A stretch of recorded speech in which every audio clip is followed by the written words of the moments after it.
Muy buenas noches, hermanos. Bienvenidos a una sesión más de Moclan Perú.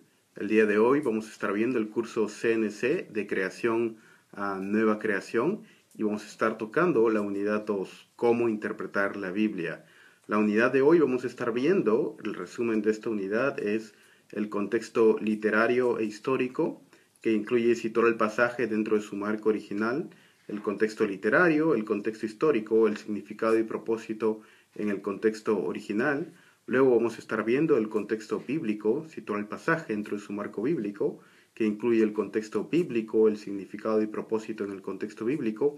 Y luego vamos a estar viendo algunos puntos de aplicación. Aplicar el pasaje de acuerdo a su época y a la época de ahora, que es muy importante, hermanos. Entonces, siéntase libre, hermanos, de hacer preguntas en cualquier momento sobre la lección. Estamos viendo el día de hoy de creación a nueva creación, la lección 2. Y vamos a ir, les pido por favor que vayan a su material en página 18. Y ahí en la página 18 es muy importante, hermanos, porque en la página 18 de su material estamos en el curso de creación a nueva creación. Esta es la lección de 6 a 7 de la noche. Y de 7 a 8 de la noche vamos a estar viendo el curso Nuevo Testamento 1. Entonces le pido por favor que vayan en su material de creación a nueva creación a la página 18 y vamos a estar viendo cómo interpretar la estructura que usaremos. Y quisiera leerles el resumen de la lección de hoy día y luego vamos a estar examinando un pasaje para ver cómo aplicamos las lecciones a los principios de esta noche, hermanos. Entonces vamos a estar viendo 3 puntos: el contexto literario, el contexto histórico y el contexto bíblico-teológico. Es muy importante, hermanos, cuando nosotros vamos a cualquier pasaje de las Escrituras, tratar de filtrar la interpretación de este pasaje por estos 3 filtros: el filtro literario, el filtro histórico y el filtro bíblico o bíblico-teológico, es una mejor manera de decirlo. Y luego, recién después de que lo filtramos por el aspecto literario, histórico y bíblico-teológico, debemos llegar a la aplicación del pasaje. Entonces, la lectura que ustedes han realizado de Berkhof es básicamente sobre el punto de interpretación bíblica teológica. Y esto estamos ahora en página 19, hermanos, en su material de creación a nueva creación. Y dice, bueno, ¿cuáles son los principios que debemos usar al interpretar un pasaje? Esa es la pregunta clave de esta unidad. Al mismo tiempo, nos haremos otra pregunta: ¿de qué manera nos ayuda la interpretación del pasaje a conocer la Biblia completa? Entonces, hermanos, yo sé que ustedes ya tienen algunas nociones de hermenéutica, no es algo nuevo para ustedes, pero quisiera que estudiar cómo el contexto literario, el contexto histórico y el contexto bíblico-teológico nos ayudan a la interpretación de un pasaje. Entonces, en vez de leerles, hermanos, reglas hermenéuticas que ustedes pueden encontrar en cualquier libro, y en vez de leerle las reglas hermenéuticas que ya están en su manual y también que Berkhof menciona y que vamos a ir viendo a lo largo de todo el curso, ¿por qué no vamos a un pasaje de las Escrituras y vemos cómo estas reglas en la vida práctica se muestran? Entonces vamos a aplicar estas 3 reglas que yo les he mencionado: la regla del contexto literario, el contexto histórico y el contexto bíblico-teológico. Contexto literario, histórico y bíblico-teológico, y luego la aplicación. Y vamos a verlo, cómo se aplican en un pasaje de las Escrituras, hermanos. Y para esto les voy a pedir por favor que abran, con algunos de ustedes ya he hecho este ejercicio antes, pero les voy a pedir por favor que abran sus Biblias, por favor, en Lucas capítulo 21. Si tienen sus Biblias por ahí, acompáñenme por favor en Lucas capítulo 21, versos 1 al 4. Lucas capítulo 21, versos 1 al 4. Dice: levantando Jesús la vista, Lucas capítulo 21, versos 1 al 4. La ofrenda de la viuda pobre. Dice: levantando Jesús la vista, vio a los ricos que echaban sus ofrendas en el arca del tesoro. Vio también allí a una viuda pobre que echaba 2 pequeñas monedas de cobre.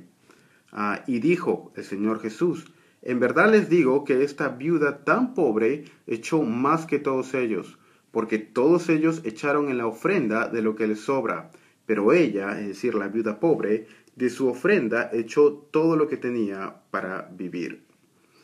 Es un pasaje muy conocido, la ofrenda de la viuda pobre en Lucas, y ahora vamos a analizar cómo estas tres reglas de interpretación hermenéutica, el contexto literario, el contexto histórico y el contexto teológico, nos ayudan en la interpretación del pasaje antes de sacar la aplicación del pasaje, hermanos. Entonces, en primer lugar, quisiéramos analizar el contexto literario del pasaje. Ahora, yo sé que la mayoría de ustedes está familiarizado con la ofrenda de la viuda pobre, ¿verdad? Cada vez que en una iglesia quieren recaudar fondos para construir el segundo piso de la iglesia, o cuando quieren recaudar fondos para comprar una nueva batería o el viaje misionero, lo que se usa usualmente es el pasaje de la viuda pobre, ¿cierto? Pero ¿es realmente la interpretación del pasaje de la viuda pobre acerca de dar más dinero para la iglesia?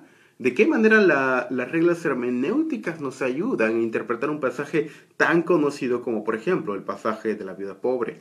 Así que en primer lugar quisiera que veamos cómo el contexto literario nos ayuda a la interpretación del pasaje de la viuda pobre, el contexto literario. ¿Y a qué me refiero con el contexto literario? Bueno, el contexto literario se refiere básicamente a lo que está antes del pasaje, después del pasaje, algunas palabras que se repitan durante el pasaje, cómo el pasaje se conecta con la historia y con el flujo general de la historia del pasaje, etc. Ese es parte del contexto histórico. Y en su material ustedes tienen en página 20, dice por ejemplo la forma en la que está escrito el pasaje, la estructura del pasaje, el género del pasaje. Hay algunas palabras que se repiten, algunas palabras teológicas, etcétera, etcétera. Entonces veamos, ¿cuál es el contexto literario del pasaje de la viuda pobre? Bueno, para ver el contexto literario tenemos que ver el pasaje que está antes y el pasaje que está después.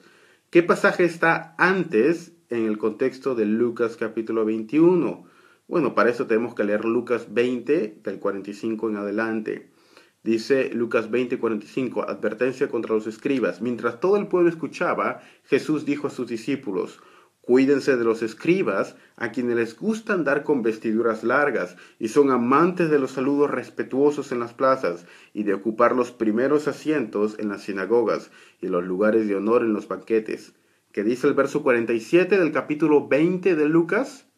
Que devoran las casas de las viudas, y por apariencia hacen largas oraciones. Ellos recibirán mayor condenación. E inmediatamente después, capítulo 21, verso 1, levantando Jesús la vista, vio a los ricos que echaban sus ofrendas en el arca de tesoro, etc. Termina el verso 4, luego llega el verso 5 del capítulo 21. Por favor, tengan su Biblia en la mano y revisen las referencias. Dice el verso 5 del capítulo 21. Mientras algunos de ellos estaban hablando del templo, de cómo estaba adornado con hermosas piedras y ofrendas votivas, Jesús dijo, en cuanto a estas cosas que ustedes están mirando, vendrán días en que no quedará piedra sobre piedra que no sea derribada. Ellos le preguntaron, Maestro, ¿cuándo sucederán estas cosas? ¿Y qué señal habrá cuando estas cosas vayan a suceder? Jesús respondió, cuídense de no ser engañados, porque muchos vendrán en mi nombre diciendo, yo soy el Cristo, el Mesías, y el tiempo está cerca. No los sigan. Y cuando oigan de guerras y disturbios, no se aterroricen, porque esas cosas tienen que suceder primero, pero el fin no sucederá inmediatamente. Ahora, completamente de manera objetiva, si nosotros vamos al pasaje de la ofrenda de la viuda, ¿qué es lo que está antes del pasaje y qué es lo que está después del pasaje? Ahora, si ustedes se dan cuenta, lo que está antes del pasaje, en el capítulo 20, es una condenación a los escribas y fariseos, ¿verdad? Capítulo 20, verso 45 al 47. Y en especial, lo que está en el verso antes es una condenación hacia los fariseos. Ahora, ¿por qué se les está condenando a los fariseos? ¿Por qué? Porque devoran las casas de las viudas y por apariencias en largas oraciones ellos recibirán mayor condenación. Entonces, el capítulo anterior y el pasaje anterior está hablando básicamente sobre maldición, ¿verdad? Está el Señor condenando a los fariseos y escribas. Eso es lo que está antes del capítulo 21. Ahora, ¿qué está inmediatamente después del verso 4 de la historia de la vida pobre? Es el Señor Jesucristo maldiciendo el templo, ¿verdad? Dice, en cuanto a estas cosas, verso 5, que ustedes están mirando, vendrán días en que no quedará piedra sobre piedra que no sea derribada. El Señor básicamente está maldiciendo el templo, pronunciando una profecía sobre su destrucción completa. Entonces, el contexto anterior del pasaje literario es maldición. El contexto posterior del pasaje es maldición. Entonces, ¿por qué me lleva a interpretar que la ofrenda de la vida pobre, el pasaje, es realmente un pasaje de bendición? ¿No debería ser un pasaje también de maldición y condenación?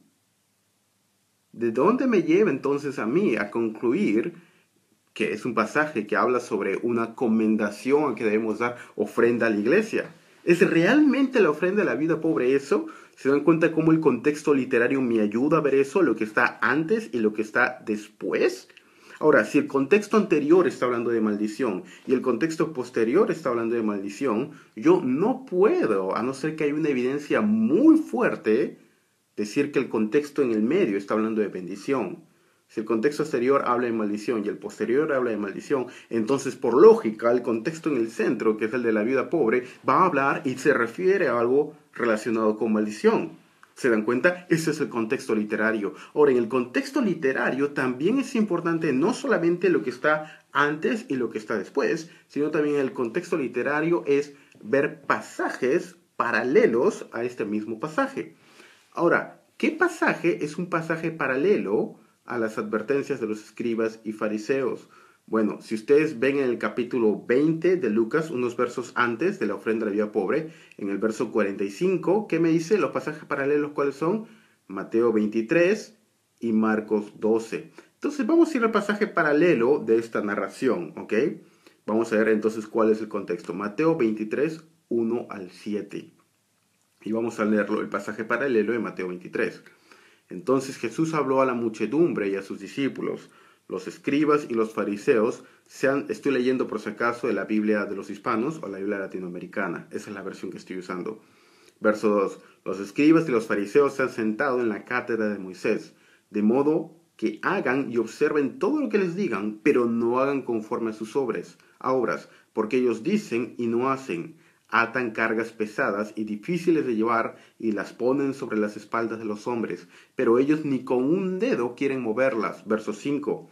Sino que hacen todo para ser visto por los hombres, pues se agrandan sus distintivos religiosos, filacterías, y alargan los adornos, flecos de sus mantos. Aman el lugar de honor en los banquetes, y los primeros asientos en las sinagogas, y los saludos respetuosos en las plazas, y ser llamados por los hombres rabí, maestro.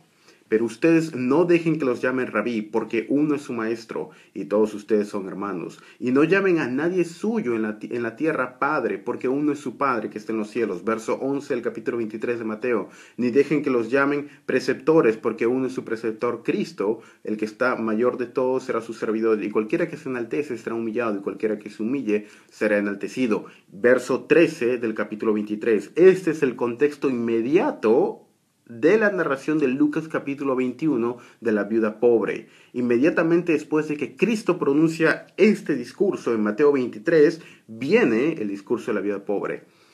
Mateo 23, 13. Pero ay de ustedes, escribas y fariseos hipócritas, que cierran el reino de los cielos delante de los hombres, porque ni entran ustedes, ni dejan entrar a los que están entrando. Y ese ay significa maldito de ustedes. Verso 14. ¡Ay de ustedes, malditos de ustedes, escribas y fariseos hipócritas, que devoran las casas de las viudas, aun cuando por pretexto hacen largas oraciones! Por eso recibirán mayor condenación. ¡Ay de ustedes, ay de ustedes, ay de ustedes! Verso 14. Malditos de ustedes, escribas y fariseos hipócritas, que roban las casas de las viudas, cuando por pretexto hacen largas oraciones. Por esto recibirán mayor condenación. ¿Y ese pasaje no es acaso similar al pasaje que está justo antes de la historia de la vida pobre? Chequen en sus Biblias, por favor, Lucas 20:47, el verso que está inmediatamente antes de la historia de la viuda pobre. Dice que devoran las casas de las viudas y por las apariencias hacen largas oraciones.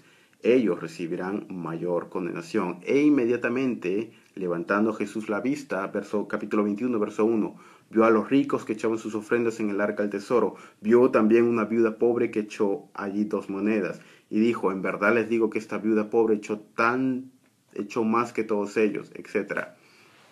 ¿Se dan cuenta, hermanos? Ahora, si analizamos el contexto literario, no estoy interpretando nada, no estoy viendo la historia, la teología, solamente un ejercicio literario. ¿Qué y cuál es el tema antes? ¿Y qué y cuál es el tema después? ¿Verdad? Porque si yo te estoy... Y debemos tener en cuenta, hermanos, que los evangelios son una historia, son una narrativa. Entonces, en una narrativa, yo no voy a estar hablando de peces y de pronto voy a hablar de vacas y voy a seguir hablando de peces, ¿verdad? Si toda la historia es acerca de peces, entonces esta historia de la vida pobre también debe ser acerca de peces. Lo que me refiero es que debe tener un tema en común. Entonces, ¿cuál es el tema anterior en el capítulo 20? El Señor está maldiciendo a los escribas y fariseos. ¿Y cuál es una de las razones principales por las cuales Él está maldiciendo a los escribas y fariseos? ¿Por qué? Porque devoran, roban las casas de las viudas y por apariencia hacen largas oraciones. E inmediatamente después, ¿qué ocurre? La historia de una viuda pobre, ¿qué hace? Ilustrar justamente cómo es que estos escribas y fariseos están robando a las viudas pobres. ¿Se dan cuenta? ¿Y qué es lo que viene inmediatamente después en el verso 5 del capítulo 21 de Lucas? Estaban hablando del templo, ellos estaban en el templo. ¿Y qué es lo que hace nuestro Señor? Bueno, verso 6, en cuanto a estas cosas que ustedes están mirando, vendrán días en que no quedará piedra sobre piedra. Básicamente es la maldición sobre el templo, ¿se dan cuenta? Entonces, habla sobre los escribas y fariseos, luego pasa a hablar de la vida pobre y termina maldiciendo el templo. Entonces, el contexto general literario en el cual se ubica la ofrenda de la viuda pobre es un contexto de maldición y juicio. Entonces, ese es el contexto literario. En primer lugar, debo ver lo que está antes y después.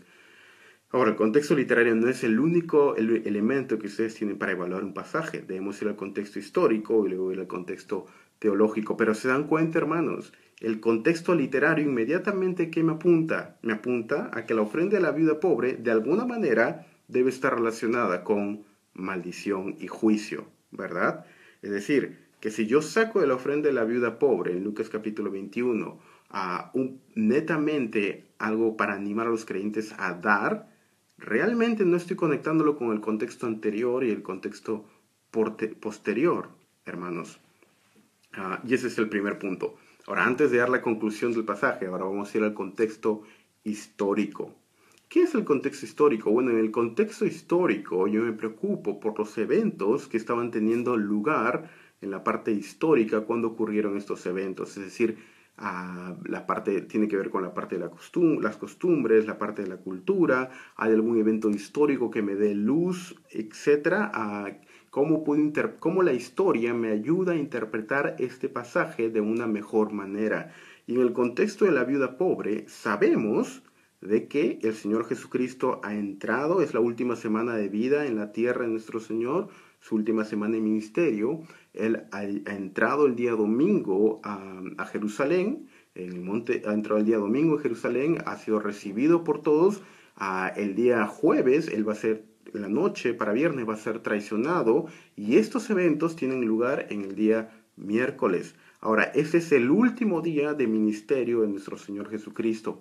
Él ha estado debatiendo todo el día con los escribas y fariseos. Él ha sido rechazado por los escribas y fariseos, ha sido rechazado por su pueblo, ha entrado a Jerusalén, ha maldecido a la higuera, ha llorado enfrente a la higuera, diciendo: Israel, Israel, cuántas veces quise juntar a tus hijos como polluelos bajo mis alas, pero te negaste. Y el relato paralelo de Marcos, que está en Marcos capítulo 12, verso 41, nos dice: Jesús se sentó frente al arca del tesoro y observaba cómo la multitud echaba dinero en el arca del tesoro, y muchos ricos echaban grandes cantidades, etc. Y si ustedes ven el pasaje paralelo de Marcos capítulo 12, se dan cuenta que es la misma narración en el verso anterior, en el Marcos 12:40. Exactamente está hablando acerca de las viudas, etc. Y luego sigue inmediatamente después la condenación sobre el templo. Ahora, el contexto histórico, el Señor Jesucristo está terminando su ministerio. Él está sentado en el atrio de los gentiles, que era la parte exterior del templo. Él está observando cómo la gente está dando sus ofrendas. Habían 13 shofares o trompetas, y en cada shofar o trompeta había una etiqueta que decía Gaxafulakion, que básicamente era como el tesoro del templo, o básicamente lo que tú pongas en este shofar o en esta trompeta pertenece al tesoro del templo. Y el Señor Jesucristo está viendo ahí, y para esto ustedes recuerden que el Señor Jesucristo estaba en contra de las ofrendas públicas. Él había mencionado ya en el Sermón del Monte, en Mateo capítulo 6, que cuando uno quiere orar o dar, debe hacerlo en secreto, no debe hacerlo como los fariseos, que les encantaba tocar trompeta para que todos vieran cuánto estaban dando. Y él está en el último día de su ministerio, está terminando su ministerio y ve que una viuda pobre. Ahora, la viuda pobre era quien por ley debía recibir parte de los diezmos que se daban al templo. La ley, tanto en la ley como en los profetas, como en libros históricos, está llena de referencias al cuidado de las viudas. Estaba estipulado en la ley mosaica no solamente que las viudas debían comer en los campos y recolectar cebada de manera gratuita, como por ejemplo en el caso de Noemí y Ruth, sino que también un porcentaje del dinero que entraba al templo debía ser destinado para la manutención de las viudas pobres. No era que las viudas pobres debían dar todo lo que tenían al templo, sino que más bien el templo y las ofrendas que la gente daban debían servir en cuidado de de las viudas que eran las más desamparadas. Ahora, cuando el Señor Jesucristo ve esto, este es el punto, en mi opinión y en la de otros scholars, que es como que la gota que derrama el vaso de la ira de Dios. Aquel dinero que debía ser usado para la manutención de las viudas pobres estaba tan mal versado y mal usado por los fariseos que ellos realmente robaban a las viudas pobres de su poco ingreso a fin de quedarse con todo el dinero que tenían, y estas viudas pobres las dejaban a morir. Era tal la teología de los escribas y fariseos que incluso se menciona, me parece que es en el Salmo 100, tengo que buscar la referencia, que ellos habían creado una teología de decir que las viudas pobres estaban bajo la maldición de Dios, y porque estaban bajo la maldición de Dios, de alguna manera, ellos ayudaban al juicio de Dios al despojarles de todo lo que tenían y dejarles que murieran. Y esto es, el Señor Jesucristo está viendo esto. Ahora, cada uno de esos shofares o esos cuernos tenía etiquetas, y ellos daban la ofrenda para el templo, daban la ofrenda para los diezmos, daban la ofrenda para cualquier otra cosa, y lo que predicaban realmente los escribas y fariseos era en un sentido similar casi a lo que predicarían algunos predicadores de la prosperidad el día de hoy, que realmente uno podía comprar el favor de Dios con su dinero. Y esta vida pobre dio todo lo que tenía a un sistema corrupto. Ahora, debemos tener en cuenta que no es lo mismo dar a la ofrenda del templo a un sistema corrupto que el Señor Jesucristo va a maldecir en el siguiente verso, que darlo a Dios. Nosotros no estamos en ninguna parte de las Escrituras mandados a dar todo lo que tenemos a una iglesia o un pastor. Estamos llamados a dar nuestras vidas por completo a Dios. Pero dar todo lo que yo tengo a una iglesia y luego ir a mi casa y morir de hambre, eso no solo es pecaminoso, es irresponsable. Si yo tengo todo lo que tengo y lo doy, y no doy de comer a mi esposa y a mis hijos, pero lo doy al pastor, eso realmente es una mala teología en contra de las posesiones, pues mi primer ministerio es mi esposa y mis hijas. y realmente esa es la manera como sirvo a Dios. No es darlo a una iglesia local, por ejemplo. Entonces, en este caso, los escribas y los fariseos, y esto me estaban extrayendo y devorando la casa de las viudas. Y eso es en cuanto al contexto histórico. Ahora, regresen al capítulo 21, hermanos. ¿Qué nos dice? ¿Se dan cuenta cómo vimos el contexto literario que está antes y después? ¿Qué está el contexto histórico? ¿Qué me habla la ley? ¿Cómo me da el principio de que Cristo está en su último día? ¿Qué estaba ocurriendo antes? ¿Qué estaba ocurriendo después? Etcétera. Cómo yo creo que la profecía después de la destrucción del templo es clave para interpretar Lucas capítulo 21, versos 5 y 6 es clave para interpretar lo que está después, porque lo que está en la profecía sobre la destrucción del templo es una consecuencia de la historia de la vida pobre. Y para eso tenemos que entender, y acá la parte bíblica teológica me ayuda bastante a interpretar este pasaje. En la parte bíblica teológica, si ustedes ven en su material, bueno, la parte del contexto histórico y en la parte bíblica teológica, eso está en la página 23 de su material, el contexto bíblico. Ahora situaremos el contexto, el pasaje dentro del mensaje total de toda la Biblia. Necesitamos encontrar otros pasajes que nos ayuden con la interpretación.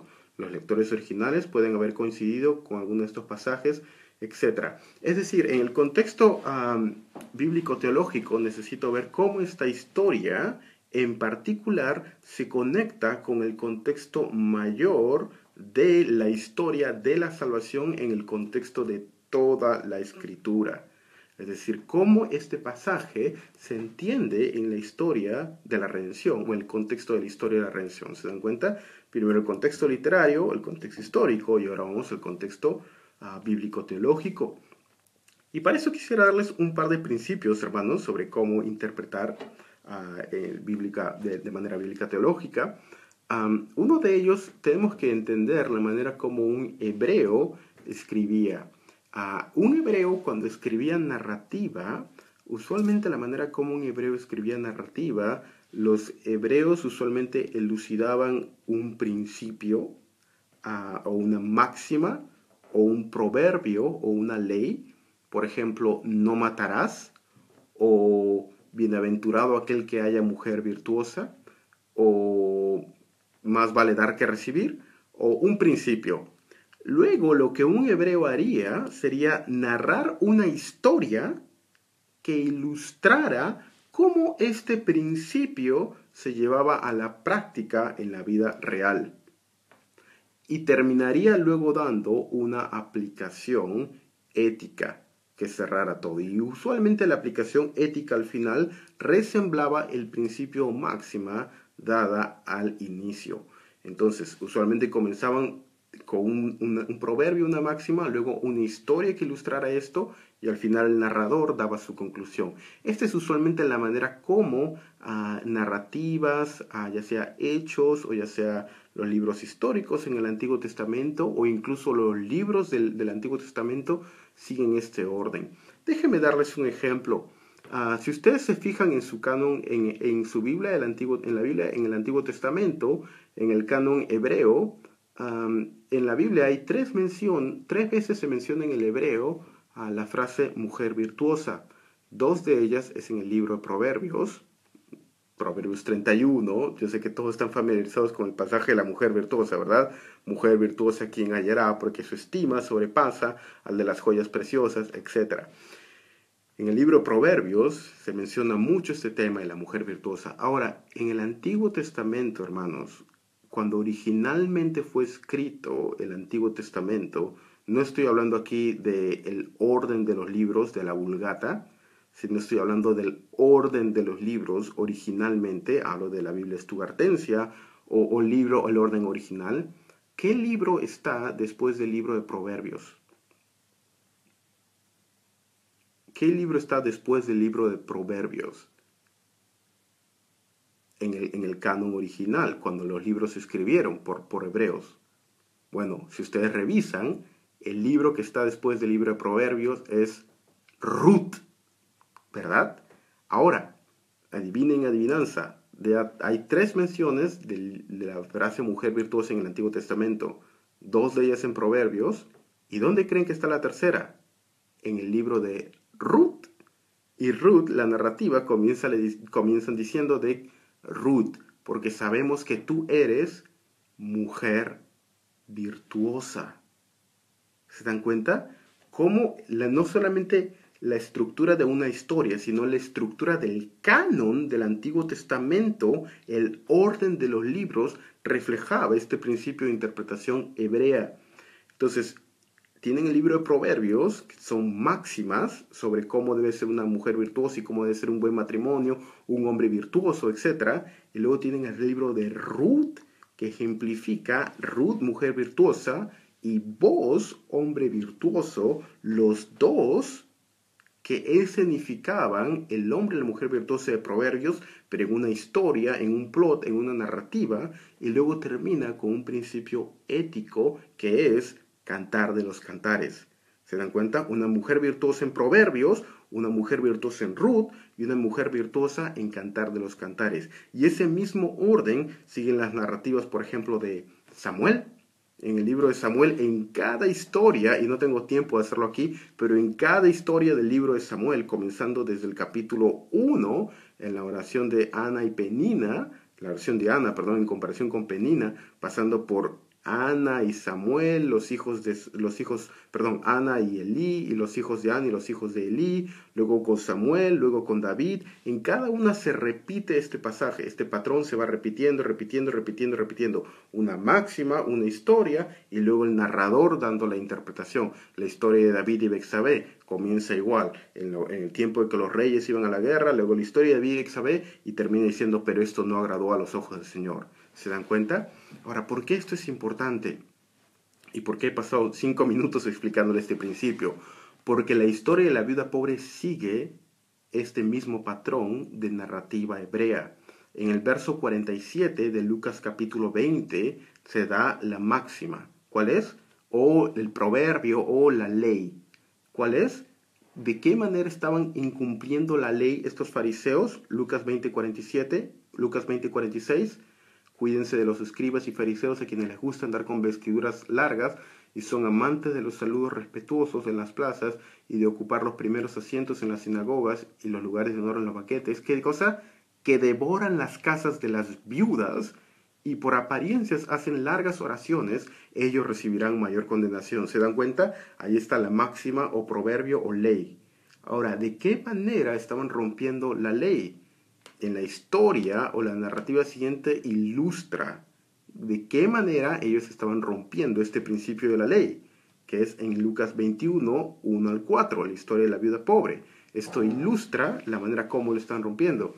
Y luego termina con la conclusión del narrador, que es la profecía de destrucción sobre el templo. ¿Se dan cuenta cómo la teología bíblica aquí en la parte hermenéutica me ayuda a interpretar esta historia? Lo que los escribas y fariseos estaban haciendo, hermanos, ellos habían creado una regla básicamente para extraer el dinero de las viudas.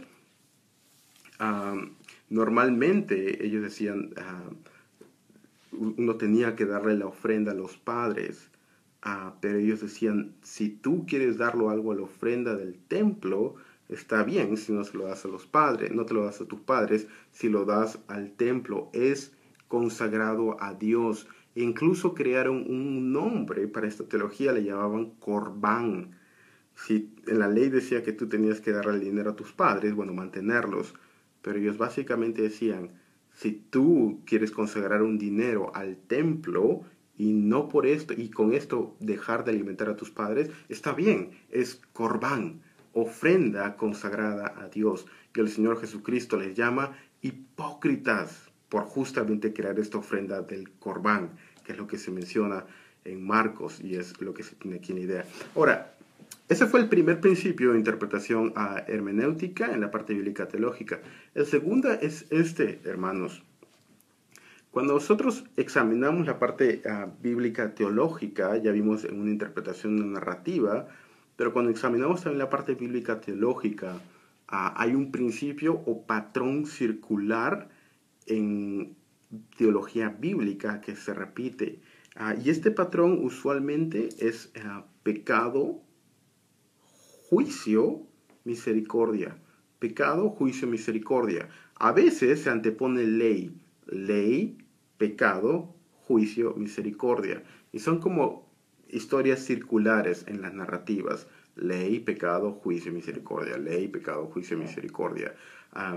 Y específicamente nosotros vamos a tratar de ver cómo este patrón se conecta, por ejemplo, en otros patrones que hablan de la destrucción del templo.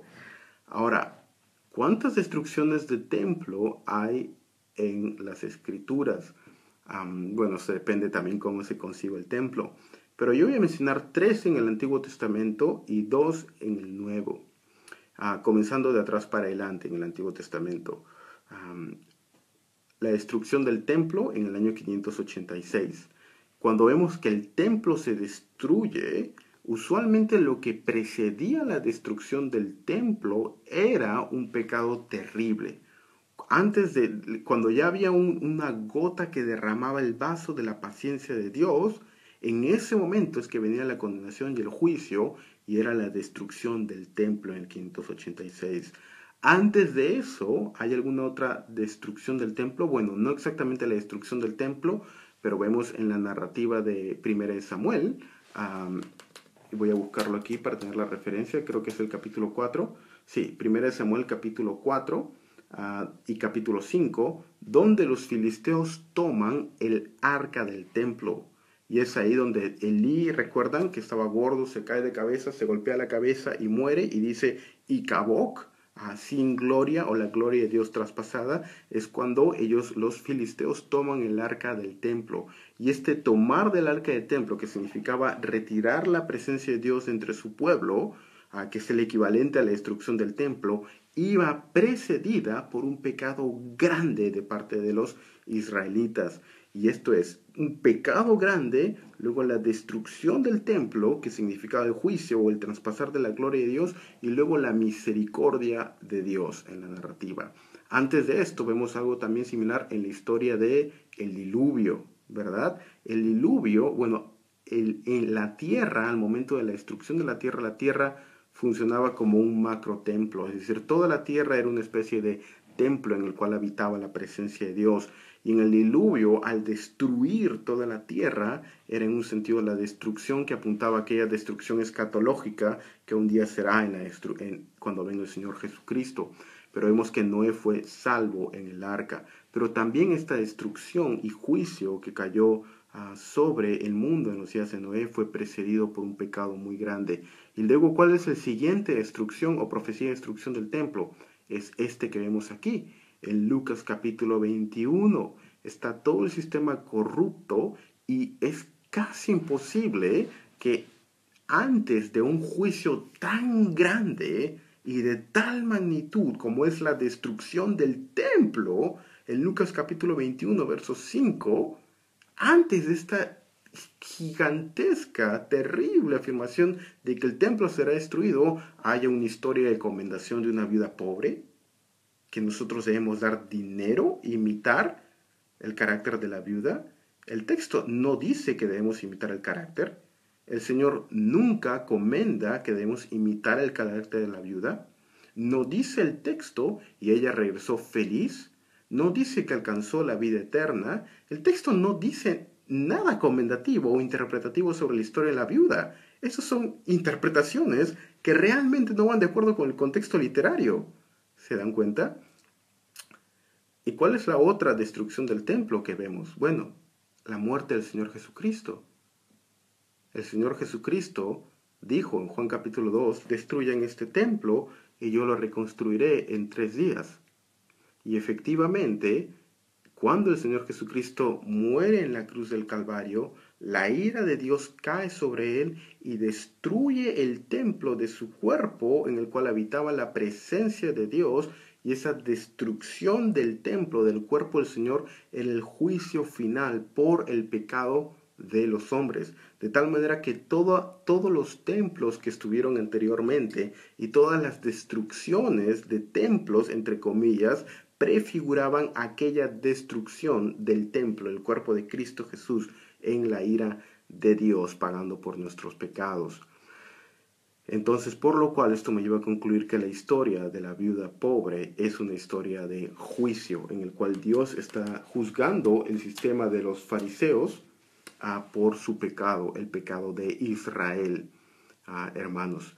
Ahora, entonces, ¿cómo entonces aplicaría esta historia? Bueno, entonces yo creo que esta historia, si tuviera que aplicarla al contexto contemporáneo, habiéndola examinado por el contexto literario, el contexto histórico y el contexto teológico, yo creo que esta historia sería con personas que usan las escrituras para crear un sistema religioso falso a fin de extraer dinero a la gente más vulnerable y llenar sus bolsillos con este dinero. Se refiere a personas que inescrupulosamente tuercen las escrituras para crear un sistema ya sea católico o evangélico en el cual lucran con gente desvalida para extraer su dinero y en vez de ayudarle y servirles como la ley comanda, realmente a los más vulnerables, ancianos, mujeres, gente sin educación muchas veces, roban sus dineros y llenan sus arcas. Esas personas están por afrontar el juicio de Dios. Yo creo que esto se aplica a la mayoría del cristianismo en Latinoamérica, que no es sino una burda imitación del Evangelio, llamado el Evangelio de la Prosperidad, en el cual la gente básicamente viene a Dios no por quien Dios es, sino por lo que pueden conseguir de Dios. Se acercan a la mesa del Señor no por el Señor de la mesa, sino por lo que pueden obtener de su mesa. Y van a Dios no a servir, sino a querer obtener de Él, hermanos. Y es un evangelio espurio que lucra con la inocencia y la mala interpretación de la gente. Entonces, esa sería mi interpretación. Yo creo que va de acuerdo con el texto. Es la misma interpretación, no estoy solo.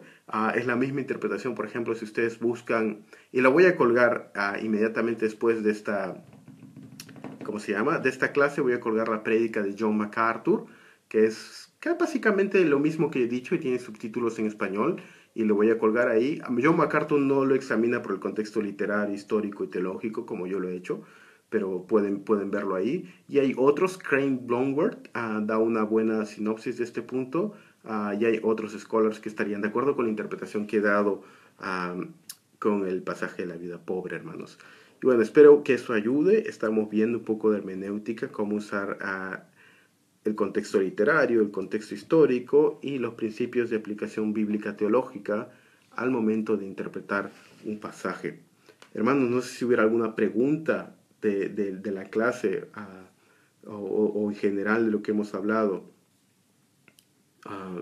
¿Habría alguna pregunta, hermanos, de la lectura de Berhoff o también de la parte del pasaje?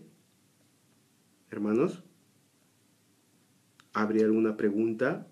Estamos en la clase de creación a nueva creación, viendo el capítulo 2, de creación a nueva creación, hermanos.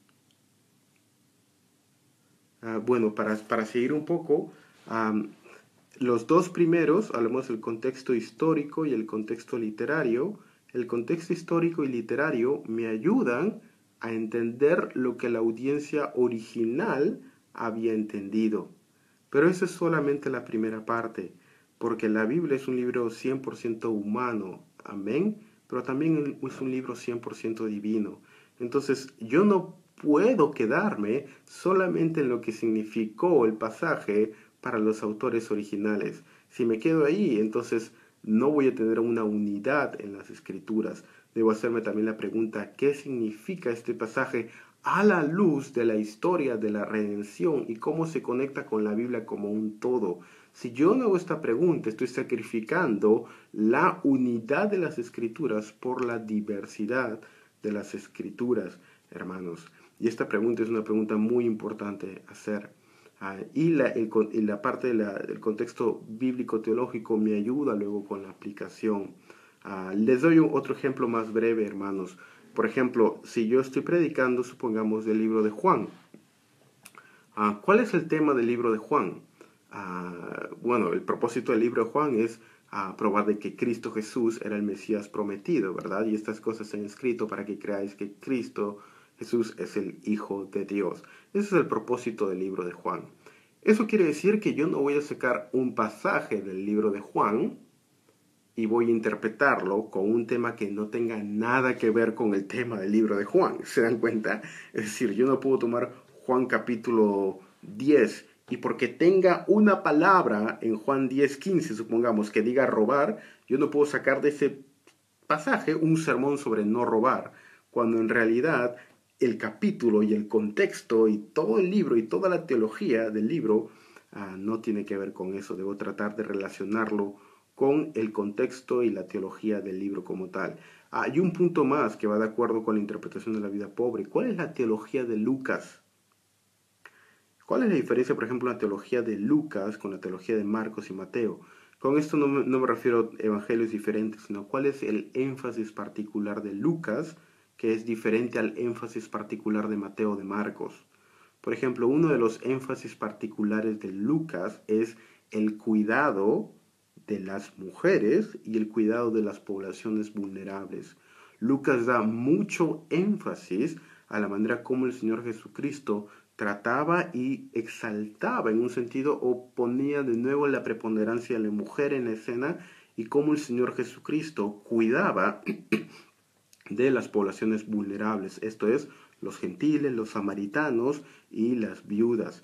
Y esta interpretación va muy de acuerdo con el contexto de la teología del libro de Lucas. Y una vez más, esta es una ayuda, porque si yo saco una interpretación de un pasaje que no va de acuerdo con el contexto literario, histórico o teológico del libro, entonces probablemente me estoy equivocando en mi interpretación del pasaje. Samuel Norton pregunta, muchas gracias, hermano.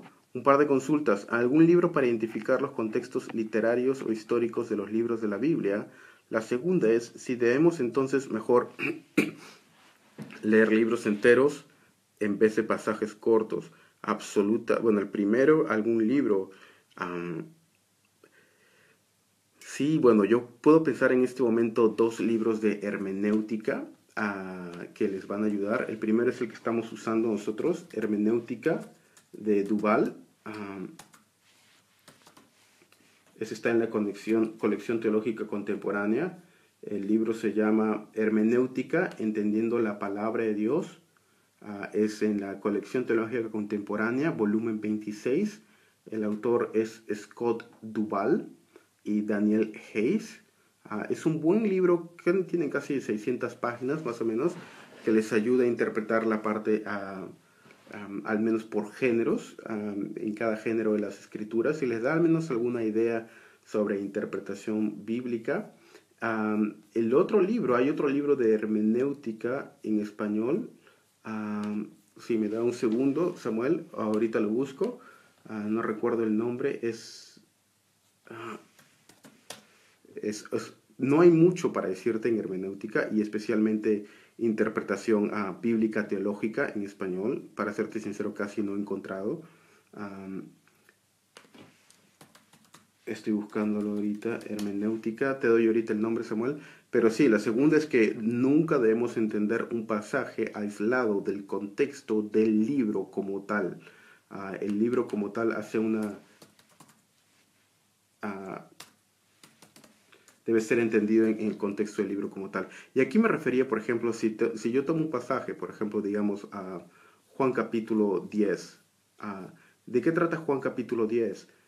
Bueno, Juan capítulo 10 es acerca de Jesús, el buen pastor. No lo encuentro. No lo encuentro, hermano. Cuando lo encuentre te lo digo. Es que estoy en Logos en inglés, perdón. Ahorita les cuento.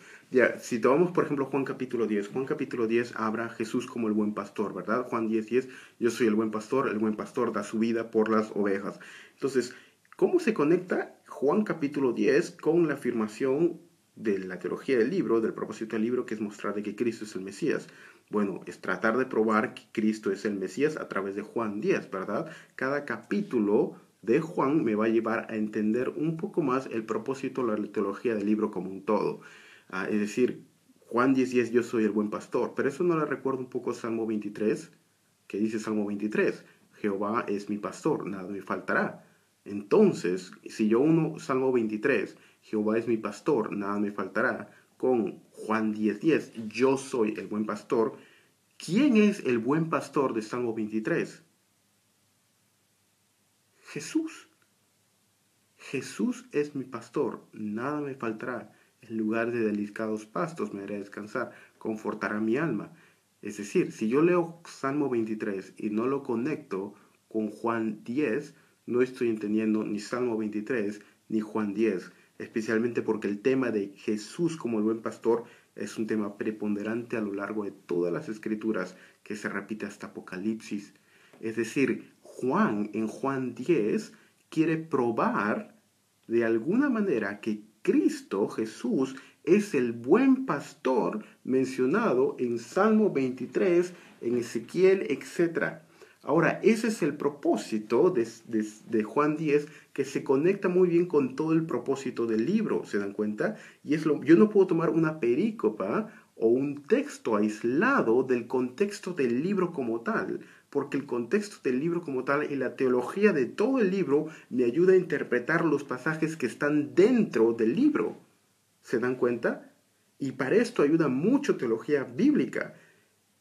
Ahora, yo no puedo tomar Juan 10 y predicar Juan 10 y predicar un sermón sobre adulterio. Puedo sacar una aplicación, sí, pero un sermón de adulterio, un sermón de cualquier otra cosa.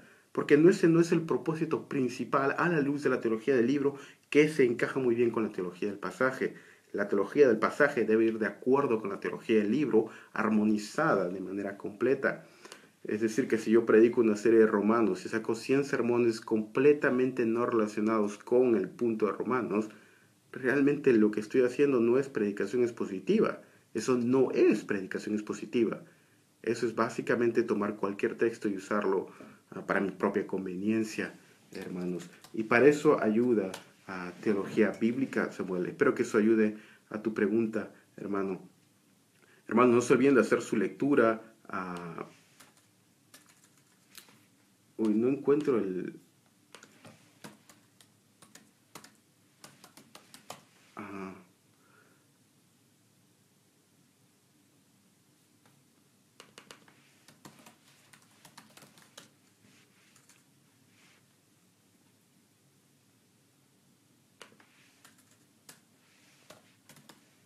no lo encuentro, Samuel. Lo voy a encontrar y lo escribo luego en los comentarios. ¿Te parece? Ah, sí, porque no lo encuentro ahorita. Pero bueno, yo creo que es el mejor que en español es ese de Scott igual. Hermanos, espero que eso quede claro, por ejemplo, en cuanto a Salmo 23, en cuanto al pastor. Y es un pasaje que también se repite en Juan 10:3, Juan 10:11, yo soy el buen pastor de su vida por las ovejas, todo el capítulo 10. Luego Juan capítulo 21, Jesús le dice a Pedro, pastorea mis ovejas. Se menciona en Hebreos, se menciona... Y el pasaje que quiero ver es el que está en Apocalipsis. Apocalipsis 7:17. Pues el cordero que está en medio del trono los pastoreará. Fíjense ustedes, lean por favor Apocalipsis 7:16. Ya no tendrán hambre ni sed, ni el sol les hará daño, ningún calor abrasador. Verso 17 del capítulo 7. Pues el cordero que está en medio del trono, y esta es una referencia a Cristo Jesús, pues el cordero que está en medio del trono los pastoreará y los guiará a manantiales de aguas de vida, y Dios enjuagará toda lágrima de sus ojos. Los guiará el cordero y los pastoreará y los guiará a manantiales de agua vida. ¿Eso no les hace recordar el Salmo 23? Más aún, ustedes sabemos, ¿verdad?, que Jehová en el Antiguo Testamento es en realidad el tetragramenón. No tenemos las vocales, solamente tenemos las sílabas, o las letras, mejor dicho, del tetragramenón, que es realmente la forma del libro del verbo existir en el Antiguo Testamento. Y este tetragramenón guarda muchas similitudes con el yo soy del Nuevo Testamento, ego y mí. Es casi, se podría decir, un equivalente teológico el yo soy al Jehová del Antiguo Testamento. Cuando Jehová o yo soy es mi pastor, es el equivalente a yo soy del Nuevo. Y esto es un poco de interpretación hermenéutica, hermanos. Entonces espero que quede claro. No sé si hubiera alguna otra pregunta hoy día de hermenéutica, hermanos. Hemos estado viendo un poco de hermenéutica, el contexto histórico, el pasaje mismo, el contexto bíblico como un todo, qué quiere que el autor entienda, aplicarlo, cómo se aplica esto a mi audiencia original, qué quiero que mi audiencia responda, cómo podemos aplicar nuestras vidas y qué respuesta debemos dar, etcétera, hermanos. Espero que quede claro, hermanos, estos principios bíblicos teológicos. Y bueno, si no hay más preguntas, lo vamos a dejar aquí, hermanos. Hemos hoy día visto interpretación hermenéutica, el contexto literario, el contexto histórico y el contexto bíblico teológico, cómo interpretar la Biblia. Por favor, no olviden leer su libro, su material. Estamos en la unidad 2. No olviden leer y releer ese material y también leer los libros asignados y su lectura, hermanos, y hacer su tarea para el día de hoy antes de la medianoche. Muchas gracias, hermanos. Espero que haya sido de utilidad. Que Dios les bendiga. Estamos en contacto. Hasta la próxima semana. Nos vemos. Muchas gracias.